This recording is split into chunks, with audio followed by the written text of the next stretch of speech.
Pasensya na kayo, wala tayong PowerPoint presentation. Pero sabi nga po, no, ang mga anak po ng Lord ay hindi napipigilan ng anumang circumstances. Amen. Dahil tayo po ay nakafocus kung gaano kabuti ang ating Panginoon sa buhay ng bawat isa. Sige po, without further ado, ang lahat po ay inaanyayahan kong tumayo as we read the Word of God at kayo po ay makipagbukas sa akin sa Book of Isaiah chapter 40 verse 31.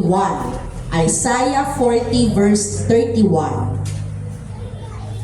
Nagsabi po ng Amen kung nakita na po. Isaiah 40 verse 31. Amen. Sabi po dito, babasahin ko po ito sa English version, New International Version. But those who hope in the Lord will renew their strength. They will soar on wings like eagles. They will run and not grow weary. They will walk and not be faint. Tayo po'y manalangin. Hallelujah. Diyos naming makapangyarihan, salamat po Lord God sa umagang ito. Muli na kami nagtipon-tipon despite the bad weather, Panginoon. Lord, we focus our hearts, minds, and souls to you, O God. This morning, I pray for my brothers and sisters na bigyan mo kami, Panginoon, ng focus. Bigyan mo kami, Panginoon, ng willing and teachable heart sa lahat ng aming mga maririnig, O God, sa umagang ito, Panginoon. At pagpalain mo ang iyong salita, gamitin mo ang aking buhay at ang aking bibig na maging mouthpiece mo, O God.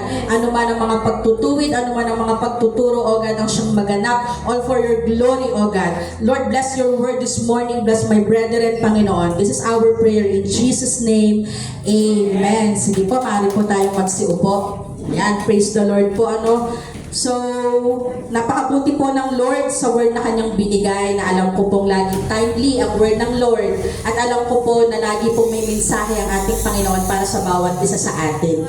So, sa ating pong pagsisimula, ang ating pong pag-uusapan sa umagang ito ay pinamagatang Strength in Waiting, Trusting God's Promises. Amen? Sino po ang mga may bagay o tao man o oportunidad man na iniintay? Amen. At sino po ang nagtitiwala sa promises ng Lord? Amen. So, lagi po natin yung pinanghahawakan, We know that God is a promise-keeping God. At ang ating pong Panginoon ay hindi po kagaya ng tao na nag-fail when it comes to promises. Kaya nga po napakasarap pong umasa sa ating Panginoon because we could get the assurance that we wanted and He will bless us according to the riches of His glory. So, sa umagang ito, we all know na some of us or maybe all of us rather, tayo po ay nasa waiting season na tinatawag. So, short background lang po, historical background, about dun sa ating binasa sa Isaiah 40, So, this is about the Israelites, due to their rebellion against God, the people of Israel were either in or anticipating exile in Babylon. So, this chapter addresses their despair, fatigue, and feelings of abandonment during this time of suffering and waiting for deliverance. So pag sinabi po kasing exile, ito po yung state of being forced to live away from one's home, country, or usual place. So we all know naman po kung gaano po katitigas ang ulo ng mga Israelita na kahit nakita na nila yung glory at yung pagpapala ng Lord, nandun pa rin yung katigasan po ng mga puso at hindi magpaturo. So sila, nakakaranas sila ng despair. So sino po sa atin that as we wait for something, we are really in despair, na nafe-feel natin that we are tired, we are bothersome, na dapat po ay hindi, diba? Dahil tayo po ay Kristiyano. Pero bilang tayo po ay in flesh at tayo po ay tao, yung po ay ating nararamdaman. So sa umagang ito, sa ating pong pag-uusapan sa word ng Panginoon, may tatlo pong tanong or katanungan na masasagot. Una po, why must we put our hope in the Lord? So malalaman po natin bakit po ba dapat talagang tayo ay sa ating Panginoon umasa. Pangalawa po, what can God do as we wait? Alam po natin kung gaano ka makapangyarihan ng ating Lord. Nasabi nga po sa ating inawit, napakabuti nga po ng Lord, talagang in order siya at laging kumbaga ay nagmi-meet lahat ng kanyang mga messages from our praise and worship up to His Word this morning, na hindi naman po nag-uusap ang mag-word at ang magpapaawit, pero alam po natin na talagang ang Lord ay laging nangungusap sa atin. Lagi siyang may mga supporting details, di ba? So, saan pa ba tayo aasa kundi sa ating Panginoon na talagang we know na meron tayong makakapitan na hindi tayo bibiguin. So yung third question po na masasagot sa ating pag-uusapan ngayong umagang ito, how can we endure during the waiting season? So paano nga po ba ang response ng isang Kristiyano na may Diyos na makapangyarihang pinagtitiwalaan? So, ito po, ang ating pag-uusapan ngayong umagang ito ay tatlong bagay lamang naman po. So, these are the assurances we can receive from God while waiting. Pag sinabi pong assurance, yung kasiguraduhan na alam po natin hindi kayang ibigay ng mundo. Alam po natin na napaka-limited lang ng mga nakikita natin dito sa mundo at temporary lang din po lahat. Pero we know that God is our powerful God. So first point po, the Lord will renew our strength. Amen? So, of course, as a human being in flesh, normal po sa atin ang makaramdam ng pagod. Sino pong napapagod? Amen. Physical, mental, of course, affected ang emotional natin. And we all know that our hearts are deceitful. Na kung ano man ang sinasabi ng puso ay nadadaya tayo minsan. And sometimes we were blinded by our emotions that we tend to forget that we have our God beside us. So, sabi po doon sa isang part ng verse, but those who hope in the Lord will renew their strength. So, why must we put our hope in the Lord? Because He is the greatest source of our strength, offering support that the world cannot provide. We all know that through our brethren, God is using our brethren to support us. But as we look at the world, kagaya nga po ng sinabi kanina, no, everything is temporary, limited. Kahit nga po ang kuryente, bakit wala tayong kuryente? Limited din po.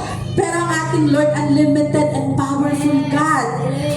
So, when you feel tired and tempted to believe that nothing is happening while you wait, put your hope in the Lord.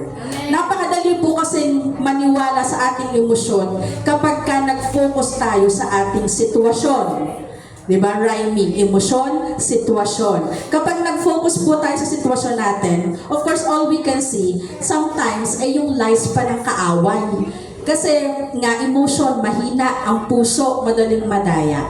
But, if we are feeling weary while waiting for an opportunity, say for example, yan, job opportunity, pangarap mo ba yan, na taon na ang iniintay pero wala pa rin kaganapan, promotion ba yan sa trabaho, o baka school recognition na matagal mong inaasam, pero kahit binigay mo na ang best mo, bakit parang wala pa din? Na parang yun yung pinangahawakan mo na maging proud yung parent mo, pero hindi ka pa rin nag-excel sa school. Is it the end of chaos na nararanasan mo? Yung ba yung iniintay mo sa buhay mo, kapatid? So why not focus on His majestic power? We know that our God is so powerful. Kaya nga sinabing, He is a miracle-working God. Dahil may mga bagay pong nagagawa ang ating Panginoon na hindi natin nakikita. Because we are focused on our emotions. And of course, your emotion will tell you you are tired. Enough for that. Enough for waiting sa isang bagay na parang wala namang nangyayari. Pero hindi naman kasi ganun ang gusto ng ating Panginoon. Sometimes, during the time that we are in despair, that was the perfect time that God is telling to us to dwell more in His presence. Kasi as we connect to our Lord, we are so blessed po that we are given the privilege to connect to Him through prayers, di ba? So, yun nga, sabi nga, ito ay katuruan din sa akin na, di ba, kung tayo ay meron ng privilege na kumonect sa ating Panginoon, bakit hindi pa natin ilatag lahat sa harap ng Lord? nahihirapan ka na pala, hindi mo pa sabihin sa Panginoon. Which is, alam naman ng Lord. Pero ang lagi ko nga din po sinasabi, gusto ng Lord na maging humble tayo sa kanyang paanan. Kasi sometimes yun yung kulang sa atin, yung connection natin at yung relationship natin sa Panginoon na dapat ay padip ng padip, unti-unting lumalamlam at lumalamig. Because we are focusing on our situation without knowing that God is on the move. So ang ating po Panginoon ay kumikilos, hindi po siya katulad ng isang tuod na stagnant lang. Hindi po ganun ang Lord. He is powerful.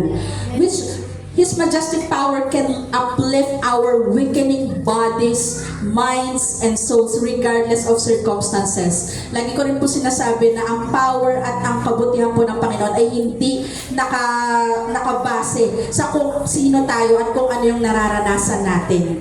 Again, kapag nag-focus po tayo sa ating emotions, sa ating mga pagod, sa ating sitwasyon, mahirap po para sa atin na makita kung gaano karami ang kadakilaang ginawa ng Lord sa buhay natin.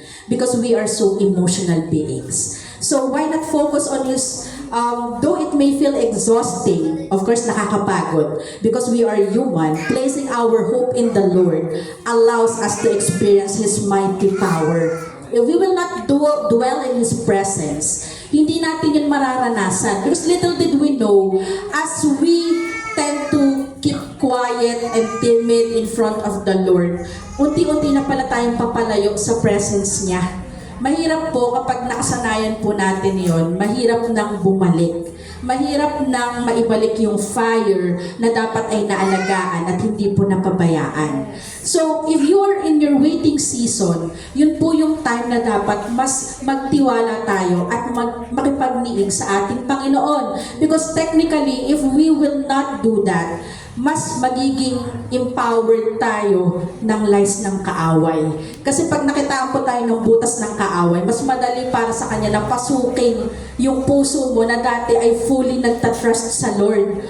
But because little by little, ikaw ay nag-go astray na because you're focusing on your situation, madali para sa kanya na i-drag down ka. Pero hindi po kasi ganun yung gustong mangyari ng Lord. Ang gusto ng Lord, mag-dwell tayo sa presence niya at lagi nating i-ano sa buhay natin na dapat makita ba na tayo ay Kristiyano. Parang mapangit naman kasi mapakinggan na Kristiyano ka pa naman, tapos parang wala kang Diyos sa buhay. Masakit pag gano'n, nasabihan ka ng gano'n, na tapos magkakaroon ka ng realization na oo nga pala, dapat pala talaga kay Lord ako nagtitiwala. And hindi ako nagfo-focus sa kung ano bang mga bagay sa paligid na magiging distraction para sana yung kalooban ng Lord yung maganap. So let's be mindful sa ating mga emotions on the way how we perceive things. Because sometimes little did we know, yun na yung nagiging barrier para mangyari yung dapat ay kalooban ng Panginoon. And of course, we all know na ang mga anak ng Lord, ang kalooban niya ay managumpay.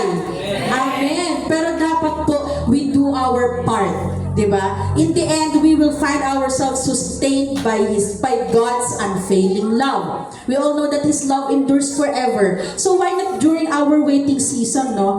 Mas magtiwala tayo sa Panginoon. Of course, always going back to the basic prayer, devotion. Yan po yung magpapalakas sa atin eh. Hindi natin yan kinauumayan. Dahil yan po yung fuel na tinatawag. Kung baga sa isang apoy, yan yung panggatong. Kapag hindi na po natin yan ginagawa, mamamatay po talaga yung apoy natin. So mahirap pong ibalik. And of course, if we are having a hard time na mas mag-connect sa Lord, pilitin po natin, i-desire pa rin natin. God is good enough, and not enough, but napakabuti talaga ng Lord natin. Hindi natin mauunawaan kung gaano siya ka-mighty na Diyos sa buhay natin. So, why not mas magpa-empower tayo sa kabutihan at sa power niya rather than sa kasinungalingan ng kaaway during our waiting season. For us not to be difficult to understand that everything has a perfect timing. Kasi nga, tayo ay ginagawa natin yung part natin, mas fino-fuel natin yung fire. So, hindi magiging mahirap para sa atin na maunawaan, that's the term, maunawaan yung sitwasyon that we are in progress. that we are getting there, but never ever stop worshiping the Lord, never ever stop na isiksik yung sarili mo sa Lord during your waiting season, because the moment that you decided to stop, you will not experience His greatness in your life. We know that He is fair, God is fair, pero gusto rin naman ng Lord na tayo ay yung relationship natin sa Kanya ay mas lumalalim. Diba? Yun nga, dapat nga mas lalo tayong lumalapit sa Lord during our waiting season. Hindi tayo palayo because we trust in His process. Amen po? So, mabilis po ba? Kasi number 2 na po agad tayo. Yan. So, number 2 point po, main point or assurance that we can get from the Lord is God will carry us. Kaya po ba natin mag-isa? Never. Mahirap kapag nagtiwala po tayo sa sarili nating kakayanan. Because wala po yung ibang kapupuntahan kundi ang mag-fail tayo. Kasi yan ay pride na po of life. So, sabi po sa isang verse na, they will soar on wings like eagles. So, ang question dito, what can God do as we wait? Napakarami po. We are not like small birds unable to endure the storms. Ang sabi po tayo ay agila. The storms of our waiting season. We are eagles designed to soar higher than life's challenges. Amen po? So when situations feel beyond our control, God will act on our behalf to carry our burdens and replace uncertainty with the assurance of His sweet promises to prosper us. Napakadami pong pangungusap ng Lord sa Bible, sinasabi niya na wala siyang iba na matalagang nais sa kanyang mga anak at mananampalataya na kundi ang managumpay, di ba? Not to harm us, sabi nga sa Jeremiah 29:11. So, if that's the kind of assurance that we can get from God, bakit pa tayo lalayo sa presensya ng ating Panginoon? We cannot rely on people around us because they are also weak. Yes, sometimes they are being used by the Lord, but again, limited lang po ang kayang ibigay ng in flesh. But God's power is unlimited. So when the situations feel beyond our control, God will help us overcome. For we are designed to be overcomers. Amen po ba? So if God overcome the world, and so we are His children, we are also victors. Diba? And if we are for God, who can be against us? Kahit ano pa sinasabi ng mundo, kahit ano pa sinasabi ng kaaway that we are weak, yes, we are, but we have a strong God. Meron tayong maaasahang Diyos. Siya yung greatest foundation ng ating buhay. Kaya nga po napakahirap kapag lumayo tayo sa Lord eh. Manghihina po talaga tayo. Even we are in denial, napapasok pa rin yung pride na we are fine, we're doing fine without God. That's a big lie. Mahirap po kapag kinain tayo ng ganong klaseng mindset na magmamalaki tayo sa harap ng Lord, but technically without Him, we are completely nothing. Yes. Wala tayong may pagmamalaki sa Lord. Even the things or achievements that we have, lahat ng yun ay dahil sa Kanya. Even our resources, pahiram lang yun ng Lord. Kapag nagtatides nga tayo, sa Kanya pa rin yung 90% eh. Pero 10% lang ang sinabi niyang ibigay natin. So, maging humble tayo sa paanan ng ating Panginoon. We may feel as though we are groaning during our waiting season. Sino po dito yung parang dahil sa when you are waiting for something, tapos sabay-sabay po, no? Nangyayari din po yan, patong-patong lahat, problema, your spiritual challenges in your life. So, ang hirap niyang i-contain. That's the word, mahirap i-contain. So, parang ang pakiramdam mo, ikaw ay unti-unting nalulunod. So, we may feel as though we are groaning during our season of waiting simply because we see no visible progress.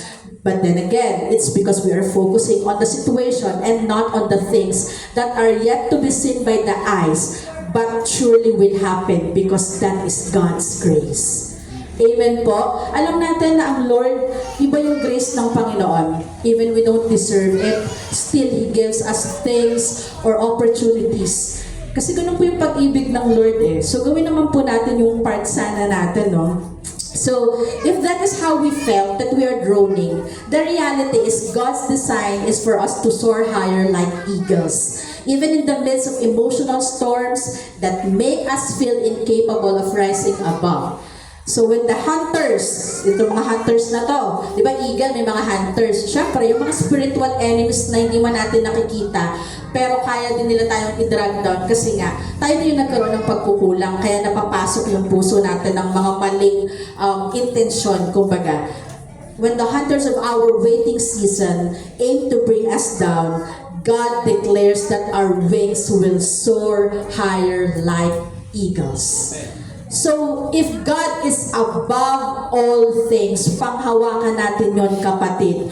Even on your waiting season, He is good. Even on your waiting season, He is doing something. And even on your waiting season, He is on the move. Never pong nagpapabaya ang Panginoon. We must be grateful. Imbes na yung murmuring natin ay tayo ay nagre-reklamo, why not be grateful? The moment that you woke up, that is already a blessing. Ibig sabihin, may chance ka pa, kapatid. His promise to you is yet to be fulfilled. So if you will give up and you will stop just because you are tired, you are in despair, maybe you have to do the self-check. Saan ka o tayo nagkukulang? Ano yung dapat i-work out? Technically, our faith. Baka nakakalimutan na natin kung gaano kalaki yung ating Diyos na pinananampalatayanan. Hindi po madali during our waiting season. Napakarami pong pwedeng mangyari. But if we will hold on to our faith in God, and if we will always do our part as believers of Him, hindi po tayo, oo, mahihirapan tayo, pero ang chance po kasi kapag sa Lord tayo lumapit is managumpay. Hindi po tayo kayang i-drag down ng kahit na anong bagay or even the enemies because we have a strong God in our lives. Amen po? So if God carries us, we are unstoppable. Amen? Wala pong nagpapapigil sa anumang bagyo ng buhay kapag ikaw ay nasa Lord. Nothing and no one can hinder our progress. Panghawakan po natin yun sa ating buhay. That every time we feel it, that we are frustrated by all the things happening in our surroundings. Or sometimes, di ba, tao pa nga yung parang nagiging reason kung bakit tayo nahihinder. So let us hold on to God's promises. Na talagang may fulfillment po lahat ng promise ng Lord. Pero kagaya po ng paulit-ulit nating pinanghahawakan, may perfect timing po ang lahat. Hindi po natin pwedeng pilitin ang isang bunga na hindi pa hinog. Diba? Kung sa mangga, maasim yan. Hindi ka mag-e-enjoy. But if you will wait for the perfect timing na yung bunga niya ay huminog, baka ma-enjoy mo pa, kapatid, diba? Because that is your perfect timing. Yun yung timeline ng Lord. Hindi natin pwedeng sabihin na, Lord, pwede po ba 20 years na eh? Ang tagal naman po. Hindi pa po ba enough yung 20 years na paghihintay? Diba? So, ang dami nga kwento sa Bible, like Abraham, he waited for 25 years. Napakarami pinapakita ng Lord na talagang He is in control of everything. Na may ginagawa siya. At least lang ng kaaway na walang nangyayaring progress sa buhay mo, kapatid. So, wag na wag kang mag-focus doon sa emotion na yun because chances are, manliliit ka sa sarili mo na parang never kang pinagpala ng Diyos. But the truth is, tayo ay napaka-blessed in all aspects. Pero napakahirap pang hawakan noon kapag nag-focus ka doon sa isang emosyon na yon, that you feel like you're having self-pitying. Kasi nga, nag-focus ka na agad na ang tagal naman, nakakainip. Yes, technically yes. Pero, yun nga, work out your faith during your waiting season. Mahirap ilaban mag-isa ang bagay na iyon dahil talagang titirahin at titirahin ka ng kaaway. Mas gigil kasi siya pag kita niya na on fire tayo. So mahirap kapag ka lumayo ka pa sa Lord at nakita niya ng kahit maliit na butas, madali para sa kanyang pumasok. At tayo ay dayain. At ipamukha sa atin na tayo ay hindi pinagpala. Pero sana po sa buhay natin yun ang hindi natin nakakalimutan. Ang maging grateful. Kahit pa maliit yan sa paningin mo, sa Lord walang maliit. Yan talaga ang para sa iyo, kapatid. And if you aim or desire for more, hindi po madamot ang Panginoon. But you help yourself to work out your faith.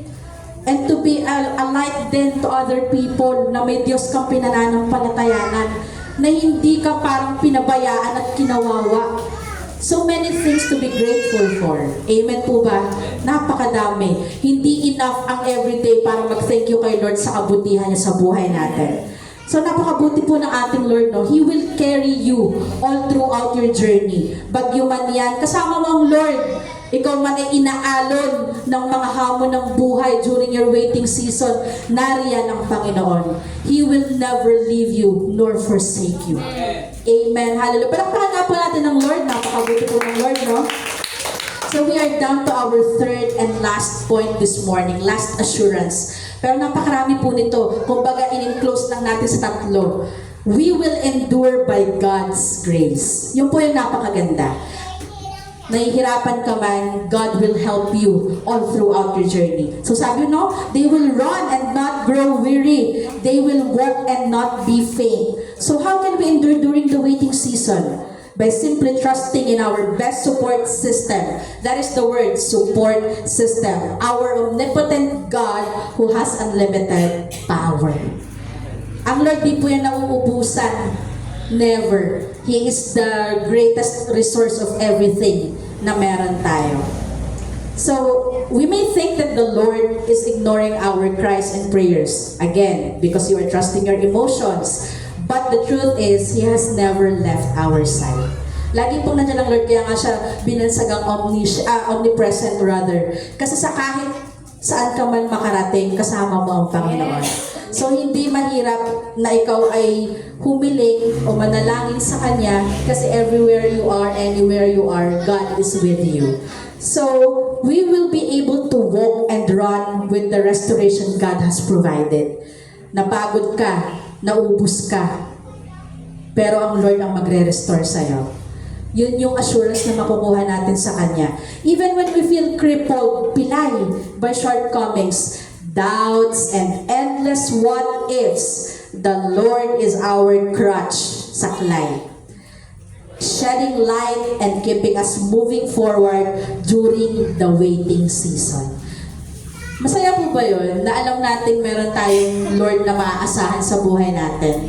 Na meron tayong Lord na kapag dumaan tayo sa pataas, He will carry us. Na meron tayong Lord na kahit dumaan tayo sa mabato, hindi tayo mahuhulog o madadapa kasi may Lord tayong kasama. Napakasarap na assurance po nun, no? Something that the world can never ever give to us. Na sa Lord lang natin matatagpuan. We endure because of the mighty power God pours out to sustain and support us. Sabi nga, the joy of the Lord is our strength. So, pasayahin natin ang Lord. Maglingkod ka, kapatid, habang naghihintay ka. Ilang taon man yan, pero ang pagpapagal mo ay hindi mawawala ng saysay. Dahil ang Panginoon, habang tayo ay busy sa paglilingkod, busy din po ang Panginoon to fulfill His promises to us. Napakasarap pong marinig nun, no? Hindi po ang Lord kagaya ng tao na kung ano yung ibinibigay natin sa Kanya ay ibabalik sa atin. Kung ba halimbawa, we choose not to serve Him. Yet, sabi nga, no, ang Lord nga nagpapaaraw at nagpapaulan sa lahat. Ganun yung pag-ibig niya. But then again, it is our responsibilities as Christians and believers to serve Him until our last breath. Hindi po madali yung journey, but with the Lord, nothing is impossible. Hindi po imposible na mag-endure tayo sa bawat storm ng buhay. So yun yung sinasabing purposeful waiting season. Hindi na lang waiting season, ano po? Purposeful waiting season. Kung saan may ginagawa ka to give glory to the name of the Lord. Kumbaga, if you know that God is working for you, you don't have to be bothered, you don't have to think or overthink about things because He is in control. So do your part. As you wait, you serve Him, you do His will, we follow His commandments, and we give glory to His name. Yun naman po talaga yung design natin ang bigyang parangal ang ating Panginoon. Diba? So kung sa buhay natin, ang pangit naman na naghihintay nga tayo sa Lord, pero really waste natin yung time na binibigay niya sa atin. Yung mga chances, diba? Nag-i-slip sa ating mga palad. Kasi sabi nga, your labor in the Lord is not in vain. Paano pag wala kang labor? Diba? So, hindi nga si Lord situational na Panginoon na kung ano yung binibigay natin is ibabalik sa atin. But then again, do our part. Laging doon po tayo magtatapos na do our part. As we wait for Him, serve the Lord with all your heart, mind, and strength. Kasi yun po yung nararapat para sa Panginoon. So, kapag tayo ay nalilibang ng magagandang bagay, kagaya ng paglilingkod sa ating Panginoon, hindi po tayo mahihirapan na magtiwala sa Kanya. Kasi for sure naman, as we serve the Lord, He will give the desires of our hearts according to His will. Lagi po natin panghawakan na the best po yung will ng Panginoon. Baka kasi yung dinidesire nating kapatid, wala po sa kalingkingan ng kayang ibigay ng Lord.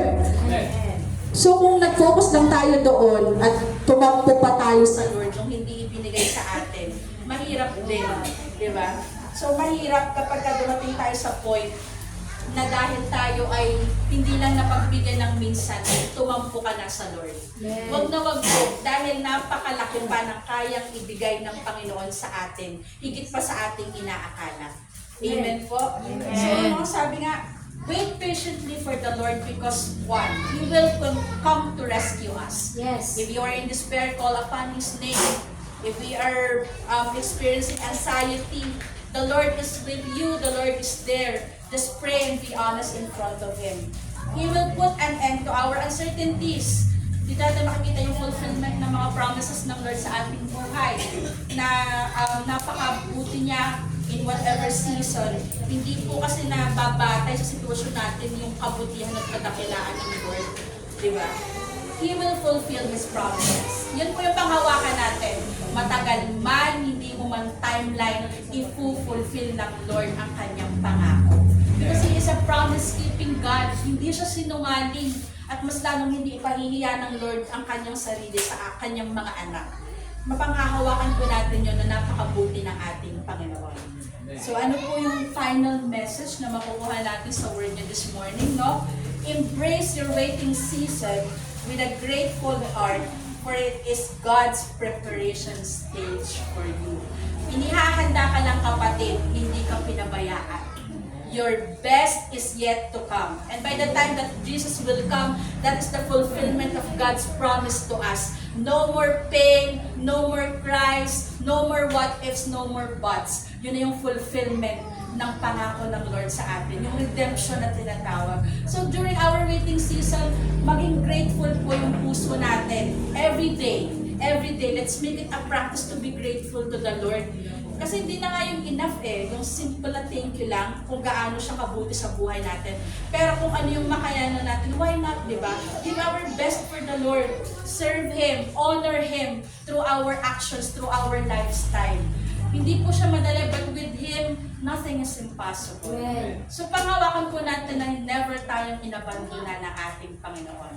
It is our preparation stage. And pag sinabi preparation, dapat po tayo ay nagpapaturo, nagpapagamit, at nagpapasailalim sa kanyang banal na kalooban sa ating buhay. Yung po yung dapat maganap, hindi yung sarili nating kagustuhan, hindi yung mga pinapangarap natin sa buhay, kundi ang kalooban po ng Panginoon na gusto ng Lord before He pour out the fulfillment of His promises, we are prepared enough to catch those blessings that we are waiting for.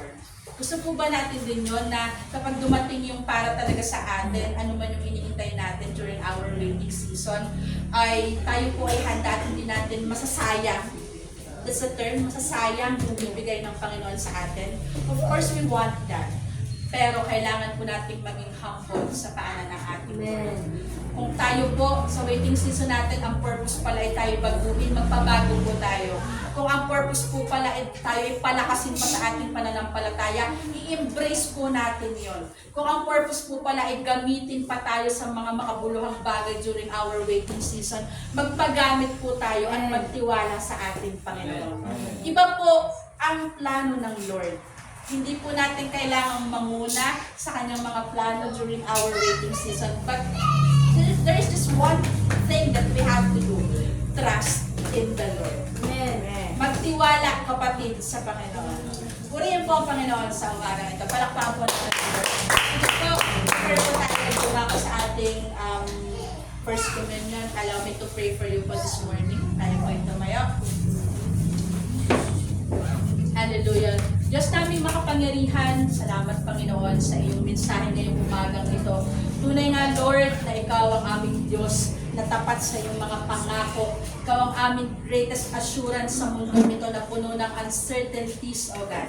And Lord, dalangin ko sa buhay ng bawat isa sa amin, sa aming narinig na iyong salita ngayong umagang ito. Pagtibayin mo ito sa aming mga puso, na ito ay aming panghawakan, that our waiting season is our preparation stage, O God.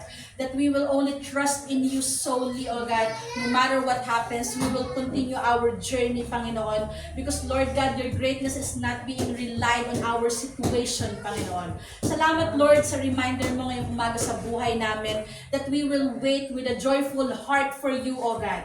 That there will be no rooms, Panginoon, for doubts. There will be no rooms, Panginoon, para tayo ay kami ay hindi magtiwala sa iyo, Lord God. But Lord, we will choose to have faith in you to work out whatever you wanted us to work out in our lives, O God. And it takes a humble heart to do that, Panginoon. Kaya naman, Panginoon, sa buhay ng aking mga kapatid at sa buhay ko, pagkalooban mo kami, Panginoon, ng puso na handang magpatama, handang magpaturo, O God. And Lord, life na handang magpagamit for a purposeful kind of living to give glory to your name, O God. Sa ganun man lang na paraan, Panginoon, kami makapagpasalamat sa kabutihan mo na ginagawa sa buhay namin, Lord. It's not enough to say thank you, but Lord, help us, Panginoon, to live a purposeful life during our waiting season.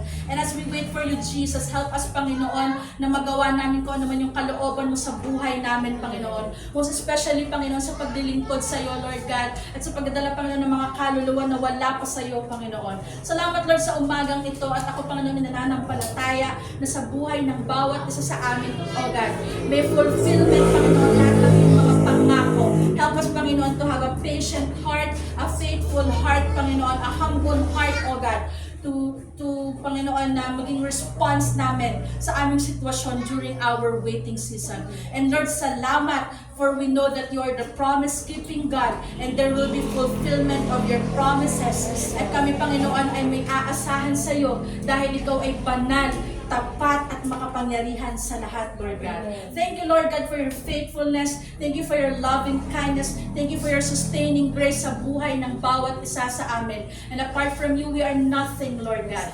Truly, Panginoon, na ikaw ang aming Diyos na pinaka-the best na kasangga sa hamon ng buhay na aming mga hinaharap, O God. And Lord, salamat, Lord God, dahil alam namin na ikaw, Panginoon, ay nakikinig sa aming mga panalangin, Lord God. Truly, Lord, that thank you, and you are amazing. You are wonderful. Your power is majestic, O God. You are above all things. You are above our emotions. You are above our circumstances, Panginoon. You are above the enemies in the name of Jesus. Kaya Lord God, kami nananampalataya na bilang mga anak mo, kami ay matagumpay na, Panginoon, magmula sa araw na ito, O God. Salamat, Lord God, sa assurances na binigay mo ngayong umaga sa amin. Thank you, Lord God, for your faithfulness. You deserve the glory on high, Panginoon. You deserve the honor. You deserve the thanksgiving, Panginoon. Truly, Lord God, that you live forever and ever. You are unchanging, Panginoon. You are the same yesterday, today, and forever. To you be all the glory, Lord God. In Jesus' name we pray. Amen.